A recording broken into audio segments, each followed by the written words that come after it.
আজকে আপনাদের বলবো যাত্রাবাড়ি ফ্লাইওভারকে নিয়ে। যাত্রাবাড়ি উড়াল সেতু বা মেয়র মোহাম্মদ হানিফ ফ্লাইওভার ঢাকা দক্ষিণ অঞ্চলের একটি উড়াল সেতু। এটি ঢাকা চট্টগ্রাম মহাসড়কের সঙ্গে ঢাকাকে যুক্ত করেছে। এটি বাংলাদেশের দীর্ঘতম ফ্লাইওভার। এর দৈর্ঘ্য 10.6 কিলোমিটার।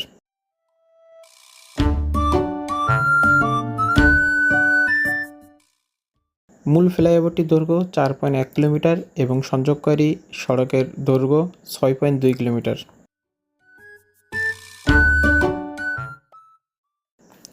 এটি ঢাকার চাঙ্গারপুল থেকে শুরু করে যাত্রাবাড়ি শেষ হয়েছে।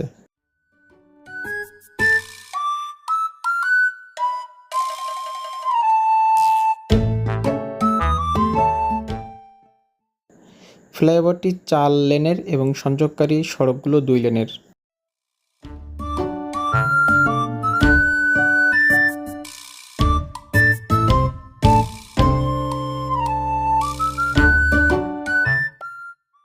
এই ফ্লাইওভার গুলিস্তান এবং যাত্রাবাড়ির মধ্যে যানজট কমিয়েছে।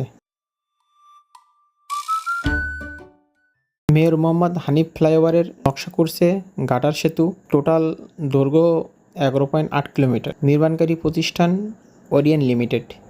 এটার নির্মাণ কাজ শুরু হয় 2006 সালে এবং নির্মাণ শেষ হয় 2013 সালে এবং এটা চালু হয় 10 সেপ্টেম্বর 2013।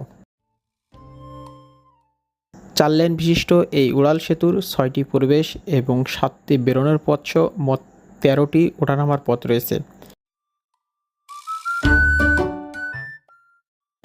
প্রায় 10.6 কিলোমিটার দীর্ঘ এই ফ্লাইওভার চালু হওয়ার পর রাজধানীর এক অংশে যানজট কমে এসেছে।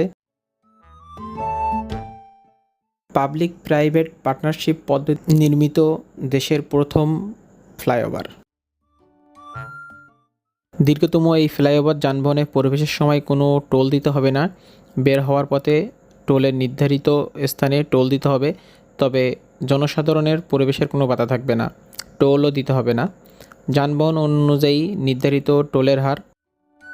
ট্রেইলার 350 টাকা, ট্রাক 300 টাকা, বাস 273 টাকা, ট্রাক 4 চাকা 273 টাকা, মিনি বাস 173 টাকা, পিক আপ 60 টাকা, মাইক্রোবাস 60 টাকা, জিপ 60 টাকা, প্রাইভেট কার 65 টাকা, অটোরিকশা 18 টাকা এবং 2 চাকার যানবাহন 10 টাকা।